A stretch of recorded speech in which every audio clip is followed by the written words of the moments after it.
Jeremy A. Maynard, Jeremy. Did you forget how to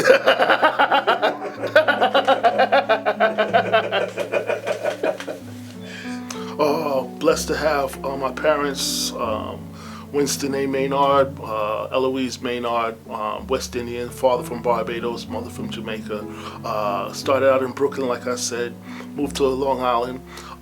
Very strict, but also entrepreneurial spirits.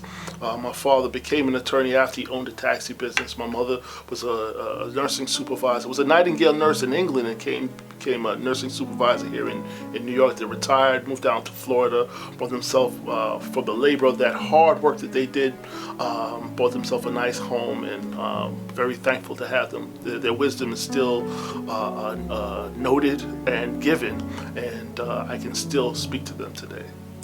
Did anybody in your life ever tell you you couldn't do something that you wanted to do in life? Oh yeah.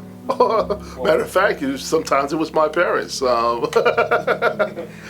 was actually a fairly decent baseball player, and some people actually thought I'd become a pro, but they were very, coming from where they came from, they said they always want the black boys to play sports, and you're very bright. You had a decent IQ and what have you, and so they expected me to excel academically as opposed to athletically, so very often they would say no. How did that make you feel, though, when someone told you you could not do something? Frustrated, especially when you're speaking of what a child is going through. They have aspirations, goals, and dreams, and when that hope gets shut off, there becomes a level of frustration there. But you learn to use your gifts in other areas and compensate for that frustration.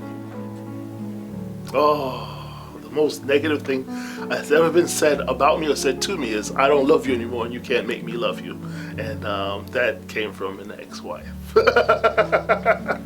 And how did it make me feel? It destroyed me. Keeping it 100, it destroyed me.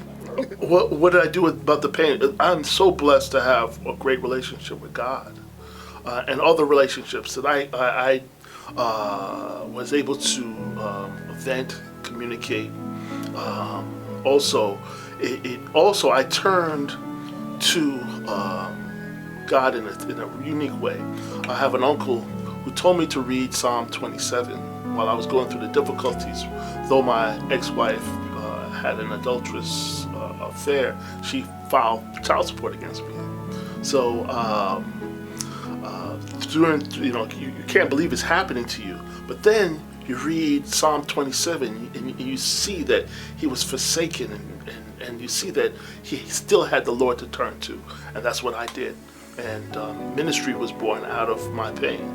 So I look to help others. At the very end of Psalm 27 is, wait, I say in the Lord, be of good patience, good courage. Wait, I say in the Lord. And from that developed a mantra, a principle that I live by, which is wait while waiting without the waits, which means be patient with God, but while you're waiting, wait like a waiter. In other words, serve while you're waiting, but do it without the weight of sin, the weight of depression, the weight of bitterness, and that opens up a whole new world. I came out of my shell and came out much better than before, and I'm thankful for the process, and I appreciate the process. Overcoming is a byproduct of you desiring peace. Do you want peace? If you want peace, peace comes at a price. Peace is not the lack of struggle, it's what's changed in you in your struggle. The struggle you've become accustomed to, is you've become an expert in.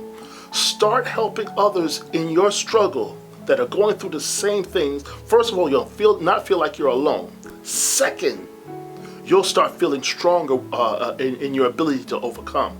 And as you see victories in your relationships, you'll start seeing victories in yourself. You can overcome.